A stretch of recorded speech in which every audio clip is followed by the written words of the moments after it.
طبعا القناه بتاعتي ديت والواتساب بتاعي والمجموعه بتاعتي، انا بحس دايما ان انا في عالم سمسم، مواقف وطرائف. بيجي لي شويه قصص بتحصل من الكباتن وهي كانها سبحان الله، بقعد اضحك بضرب كف على كف. النهارده معانا قصه يا جدعان، العميل ودى الكابتن الاسم، خده وداه اسم الشرطه وخلاه يشغل التكييف بالعافيه بامر من ضابط الشرطه. الضابط قال له شغل التكييف.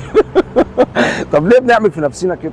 احنا ليه بنحط في نفسنا في الغلط بايدينا يا جدعان؟ اي مشكله بتحصل مع عميل انت اللي في ايدك، معاك الكنترول انك توقف المشكله دي اصلا او ما تخليهاش تحصل اصلا. شويه احترافيه، ومشكله ان انتوا متابعيني، اللي بيحصلوا في المشاكل دي متابعيني. هو انتوا يا جدعان بتاخدوا العنوان من بره ما تتفرجوش على الفيديو ولا؟ يا عم كمل الفيديو للاخر يا اخي، المعلومات بتاعتي في الاخر حلوه ان شاء الله هتنفعك ان شاء الله. النهارده هحكي لكم قصه كابتن راح اسم الشرطه وشغل التكييف بالعافيه مع رحله اندرايفر الغير مكيفه. يلا نشوف ايه اللي حصل ونحكي الحكايه عشان ما تقعش فيها تاني، وعشان ما تروحش الاسم يا اسطى وتشغل التكييف يا اسطى بامر من ضابط الشرطه. انا اكرم عبد الكريم ودي اندرايفر واخواتها. صل على محمد، صل على محمد، صل على محمد، صل على